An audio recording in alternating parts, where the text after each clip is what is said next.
Hello, and welcome to my show.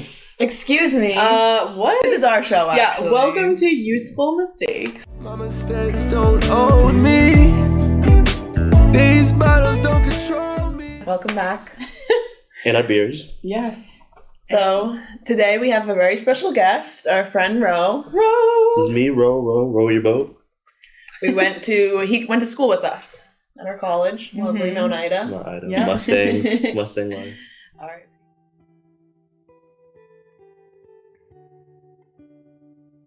So my cousin Josh, he's like a regular Boston kid. He's super gentle, kind-hearted, really funny. He made these really super corny YouTube videos. And, he was a super sweet kid. And I used to, babysit him and watch them when all my little cousins were in my house, playing video games in my basement. And I would scream at them because it pissed me off. But, you know how it is. Typical cousins. Yeah. And he passed away. And that was... What year was that? Yeah, how long ago was it? It was 2018. The end of 2018. November 30th. Yeah. Mm-hmm. So, it was a shitty time. Do you remember, what you were doing when you found out? Well, probably drinking wine, having dinner with my friends at school. Did someone, call you, or... Yeah, called you? Oh, actually, damn. It was my mom. She called me, and I felt bad because, you're at school, you're with friends, you guys are having drinks and food. And she just dropped this heavy news, about my cousin. And it's just weird, it threw me in a complete loop. In shock? Yeah. And I didn't know what to do. I just went for a walk, actually. I really just, I just walked for a while, just clearing my head out, Did you say anything to the people you were with? Not initially, no. I don't think I'm trying to remember. Man, that was a weird night. I don't think I told them, honestly, until... maybe a few hours after, or even the next day. It just took me a while to really process it. Yeah, and not only that, but everyone was music playing, dancing. It just seemed such a weird time. Mm-hmm. It's just fuck, my whole life just flipped. Yeah, and I don't know, but that experience was tough. So I the way I think of it in kind of a few different ways, three ways.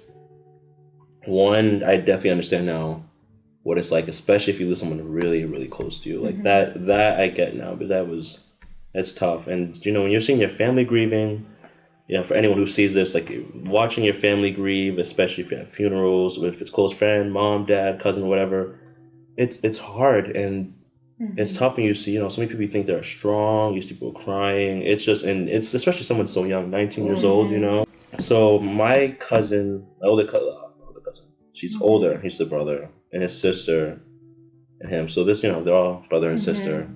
They're all in the car together, and they were grocery shopping. And was this at night? Oh, sorry, beer burp. Sorry. But so they were grocery shopping at night, and they were pulling in front of the house. That's just crazy. They were pulling in front of their apartment. And then I guess someone was running by or something, but then gunshots. Oh my god. So it flew through the windshield. I guess it just missed the driver's seat and flew into the back seat and hit him in the chest. And he was just instantly, Oh my instantly, goodness. yeah. And that was really oh man, man. I just can't imagine, but it's his sister and his brother in the car, with him. God. Yeah, so that was tough. And I mean, for anyone who sees this, and if you've ever been anything like this, it's very tough, but you can always push through. They were in of course that's traumatizing. It took a lot for them, and they're still working through it. Yeah, but that wasn't that long ago. Yeah. But support, friends, family, that means everything, and that changes everything. And if anyone's going through anything like that, it's possible to get through. Even when you think you can't, and there's plenty of times you think you can't because your heart is aching. You can do it. You can always do it. Always. So what did you really find good for yourself to get through it? So for me, I think, all right, so this is the other two things. So there was one, there was a phase of appreciation because he was someone really close. And when I thought about what happened with him, it was first still healing and grieving and stuff. But then I really thought about what would happen if something like that would happen to those people around me. It puts it in perspective. And then, a part of you comes to like a weird realization. I mean, stupid moments from just too drunk. Like this little small stupid memories suddenly become like a treasure.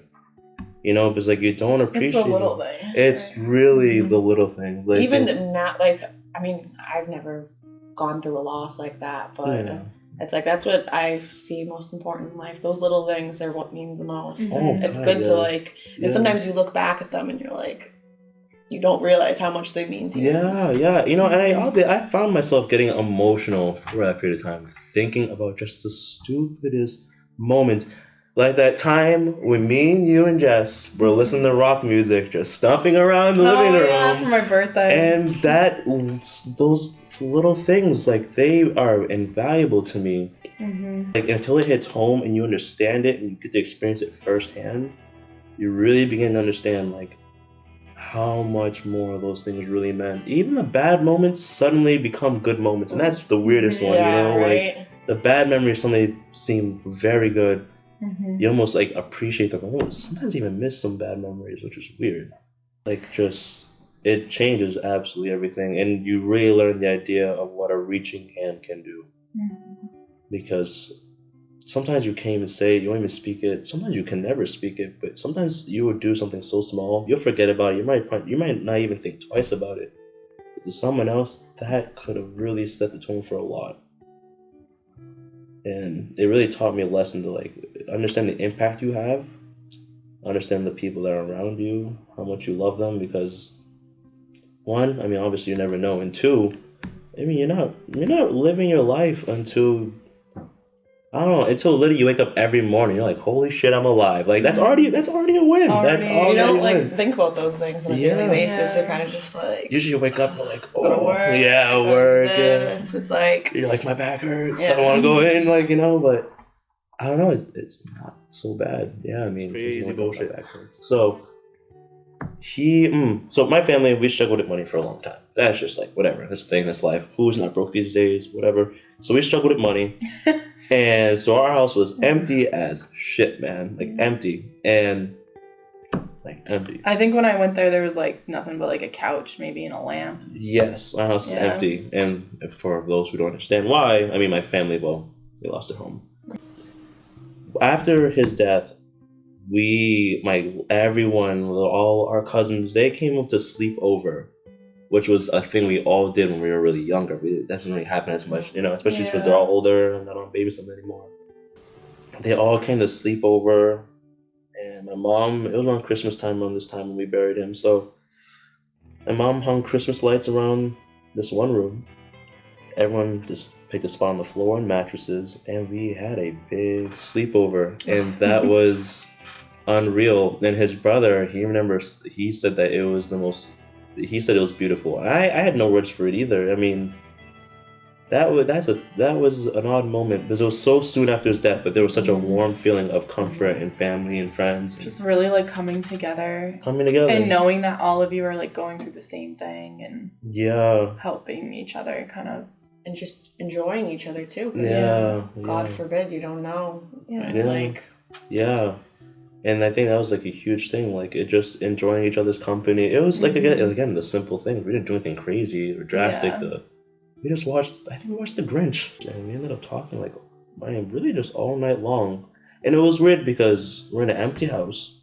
We had no food, so we were hungry and grieving. Yet there was happiness. And that was again like you think that something like that is crushing, but then something as simple as people coming together and love, and then suddenly those factors are just gone. It's like nothing else mattered in that moment. Yeah, exactly. Nothing else mattered. You had everything you need, and that came to me. I was like, how many times in my life did I have everything I needed? I could even count. Yeah. I know it's like off subject, but it's true. It's like just because you have everything, we don't necessarily have everything. Yeah. So like it's just So now I don't know. I try to wake up less grumpy. You know, like sometimes I'm like, I don't want to go to work, but whatever. You know, like. I want to see Ron later or Sarah or, we're going to go dancing or, who knows? He's a great dancer. Yeah, stay tuned. He's going to teach us how to dance. Yeah. Yes, that's going to be fun. Yes. Maybe after these beers. Yeah, I know. We're just staring at these beers. Yeah. Actually, cheers. Yeah, let's this cheers. Is fun. A little late. This is Thank you for being here. Yeah. Really. Clink. No, yeah. Clink, yeah. To you. No, I'm glad to be here. But, honestly, though. But no, honestly, for anyone who's going through loss, who's going through poverty, anything like that, you can always push your boundaries. If you don't have good friends, screw them, get real friends, people who treat you like you're supposed to be treated, and you treat them how they're supposed to be treated. And you will really have everything you need. You're going to have ups and downs. That's never going to change. And I think that's important to grasp because most people are like, when am I going to be happy? When am I finally going to be happy? It's like, that becomes a childish thought because it's just not like this end goal for happiness. Maybe it's just it is my personal opinion. But like, stupid cliche stuff, I swear to God. But it always comes back. I guess it really is just a journey because like you're always going to have moments where you're just super pissed or upset or sad. But, I mean... if it's gonna come, well then just still enjoy your life, still push through, because you really, you have and it also makes you realize like how much like other people are going through stuff too, like, and sometimes like you don't notice that everyone has their own kind of thing. Like I've known you for a long time and I didn't even know about this. I know. Like I can't believe it. Like I feel like it's cool. That's what I'm saying. Like, stay tuned, but there's gonna be more of this shit, and there are gonna be some crazy stories you guys will hear. So I feel like everything in your life though has really led you into like writing this masterpiece that you're working on right now. So maybe if you could tell us a little bit about that. Yeah. I wrote a book recently. So it was dedicated to like all life experiences. But it was like I met so many different types of people, had so many different types of experiences, good and bad, ups and downs like life is.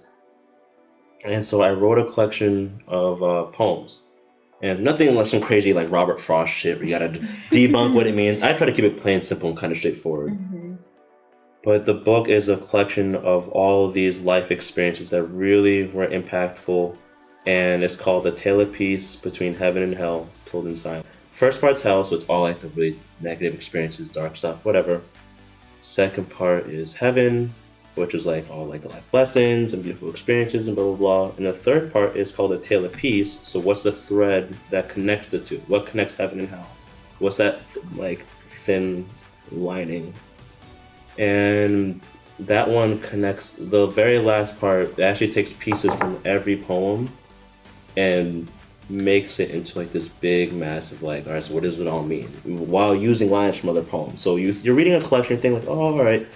But then you get to the ending, it's actually using lines from all the poems that paint like a big picture story. Wow, I didn't even know. Yeah, and that one's dedicated to there's so much. I mean, and the whole basis of it really, I mean, whoever reads you'll know, but it's just so that you know that no matter what happens, no matter how many hardships there are in life, like you can always push through. There's always amazing people around, and that will prove to you things that you wouldn't even believe will suddenly become possible. Thank you so I remember you sent it to me and you were like, oh, be careful, like people say it's crying. And I remember when I was reading it and I'm like, I can't do this I'm like, oh shit. But I still have screenshots on my phone from a lot of them. So like when are you like so releasing this? So last thing with the book. So I finally, there was 3 years of editing. 3 years. I thought I was gonna lose my fucking mind. That was terrible. But 3 years of editing, it's finally compiled together. And it's being reviewed right now by a publisher. 3 publishers in New York. Woo! Cheers to that! In New York! Cheers! Yeah. Woo! No, that's really that's great news. Yeah. Good for you. To be continued. We'll post on our Instagram. Oh, of course. Breakdancing? That's still going on? Are we saving that for another time? We're gonna do that. This is gonna be embarrassing. All right, this is gonna be up next. All right.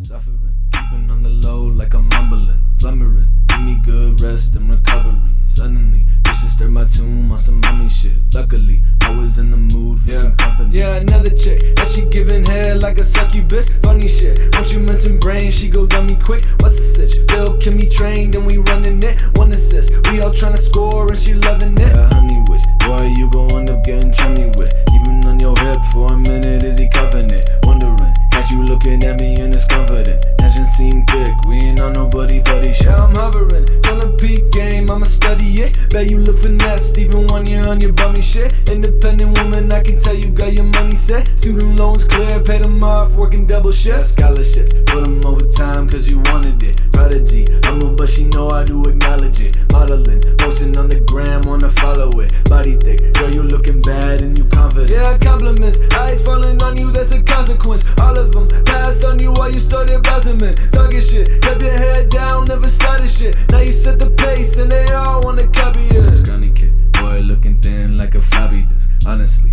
looking like a breeze, gonna topple him. And on top of it, teachers see him as incompetent. Took that shit to heart and he tried to stay anonymous. Yeah, he landed in the pit and that shit seemed bottomless. Ominous, owner in the dark, tried to swallow him. Body did, took him all his strength and he honest it. Found a way to climb and he tryna stay on top of it. Yeah, quality.